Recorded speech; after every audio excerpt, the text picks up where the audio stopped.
अस्सलाम वालेकुम। Exercise 1.4 question number 2। Find the solutions of simultaneous linear equation with complex coefficients. First part में अगर आप देखें तो इसकी स्टेटमेंट है 3z plus 2 plus iota into W is equal to 11 minus iota and 2 minus iota into z minus W is equal to -1 plus iota. यानी इसमें हमारे पास दो वेरिएबल हैं, एक है हमारे पास z और एक है w। सिमिलरली इसमें भी एक है z और एक है हमारे पास w। तो अब हमने इसको सॉल्व करना है। तो सॉल्व करने के लिए ज़रूरी है कि इन दोनों में से किसी भी एक इक्वेशन में से ये इन दोनों वेरिएबल में से किसी एक वेरिएबल की वैल्यू को निकाला जाए और उसको किसी दूसरी इक्वेशन में पुट किया जाए और फिर उसका सलूशन निकाला जाए। तो अगर हम इन दोनों इक्वेशंस को बहुत गौर से देखें तो इस वाली इक्वेशन में ये वाला जो हमारा वेरिएबल है z, इसके साथ एक कोफिशिएंट है 3, इधर है w, इसके साथ कोफिशिएंट है 2 प्लस आयोटा। इसी तरह दूसरी इक्वेशन में हमारे पास z के साथ जो कोफिशिएंट है वो है 2 माइनस आयोटा और w जो है वो हमारे पास अकेला है। इसका मतलब यह है कि यहाँ से वैल्यू निकालना आसान है। तो हम सबसे पहले इनको नाम इक्वेशन 1 और इक्वेशन 2। अब हम लिखते हैं फ्रॉम 2। तो इस इक्वेशन नंबर 2 में से w की वैल्यू निकालना आसान है। हम इसे लिखेंगे 2 minus iota into z plus 1 minus iota is equal to w। ये w की वैल्यू हमने कैसे निकाली?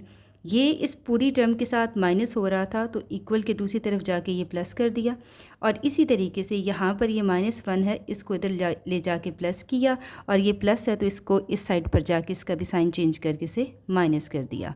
अब इसे हम पुट कर देंगे 1 में, पुट इन 1, और इसको हम नाम देंगे इक्वेशन नंबर 3 का। जब हम इसे 1 में पुट करेंगे तो हमें क्या मिलेगा? सबसे पहले 3z प्लस 2 प्लस आयोटा और नेक्स्ट टर्म में हमारे पास w। तो w की जगह हम इसकी ये वैल्यू पुट करेंगे, यानी कि 2 minus iota into z plus 1 minus iota. अब ये पूरी की पूरी टर्म, ये जो z की जगह ये w की जगह जो हमने वैल्यू पुट की है, ये इसके साथ मल्टीप्लाई हो रही है। लिहाजा यहाँ पर हम एक बड़ी ब्रैकेट डालेंगे जो इस बात को शो करेगी कि हाँ ये दोनों टर्म्स आपस में मल्टीप्लाई हो रही हैं। और इस साइड पर हम सिर्फ़ और सिर्फ लिखेंगे 11 minus iota.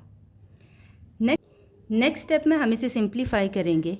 3z plus 2 plus iota into 2z minus iota z plus 1 minus iota is equal to 11 minus iota.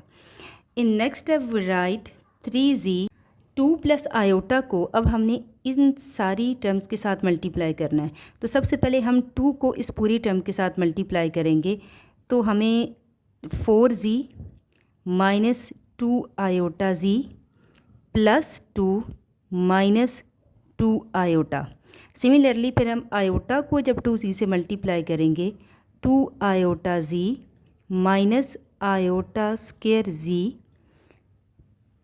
Plus iota minus iota square is equal to 11 minus iota. अब नेक्स्ट टर्म में आप देखें, ये आपके पास एक real part है और ये भी दोनों रियल पार्ट हैं और दोनों के पास जो वेरिएबल है वो भी सेम है। तो 3z प्लस 4z आपके पास आएगा 7z। सिमिलरली आप ये देखें -2 आयोटा z और +2 आयोटा z, ये दोनों आपस में कैंसिल हो जाएंगे। Next is +2 -2 iota, this one -2 iota और ये हमारे पास आता है प्लस आयोटा, तो हमारे पास आंसर आएगा minus iota. Similarly in next term देखें तो आपके पास आता माइनस आयोटा स्क्वायर z, तो ये कन्वर्ट हो जाएगा प्लस जी में। सिमिलरली यहाँ पर माइनस आयोटा स्क्वायर है तो ये भी कन्वर्ट हो जाएगा आपके पास प्लस 1 में, because iota square is equal to -1। और यहाँ पर जो इक्वेशन की दूसरी साइड पे लिखा गया 11 माइनस आयोटा, हम उसको लिखेंगे। यहाँ तक करने के बाद हमने सोचना है कि बेसिकली हम चाहते क्या हैं या हम करने क्या लगे हैं। हमने जी की वैल्यू निकालनी है। तो जी की वैल्यू निकालने के लिए ज़रूरी है कि इसके साथ जो लिखे हुए हैं, जितने भी नंबर्स लिखे हुए हैं, उन सब को इक्वल के दूसरी तरफ लेके जाया जाए। 7z प्लस जी 8z हमारे पास आएगा। और अगर हम बाकी सारी टर्म्स को उठा के इक्वल की दूसरी तरफ लेके जाते हैं तो ये +2 है, ये हमारे पास -2 आ जाएगा। माइनस आयोटा है तो प्लस आयोटा हो जाएगा, +1 है तो -1 हो जाएगा। नेक्स्ट आपके पास आता है 8z is equal to 11 -2 -1 which is equal to 8। और माइनस आयोटा और प्लस आयोटा आपस में कैंसिल हो जाएंगे। Next one z is equal to, क्योंकि यहाँ पर 8 z के साथ मल्टीप्लाई हो रहा है तो दूसरी तरफ जाके डिवाइड हो जाएगा, तो z की वैल्यू आपके पास आ जाती है 1। अब हम इसे पुट कर देंगे इक्वेशन नंबर 3। Put in 3। तो जब हम इसे इक्वेशन नंबर 3 में पुट करेंगे तो ये हमारे पास आ जाएगा 2 माइनस आयोटा, z की जगह 1 +1 minus iota is equal to w। मज़ीद क्योंकि बाहर 1 है इसलिए इस टर्म पे कोई भी फ़र्क नहीं पड़ेगा, ये एज इट इज़ बाहर आ जाएगी। And next one is 2 + 1 is 3 minus iota is -2 iota which is equal to w। और इस तरह ये हमारे पास जो हमारा दूसरा वेरिएबल है उसकी भी वैल्यू आ जाएगी।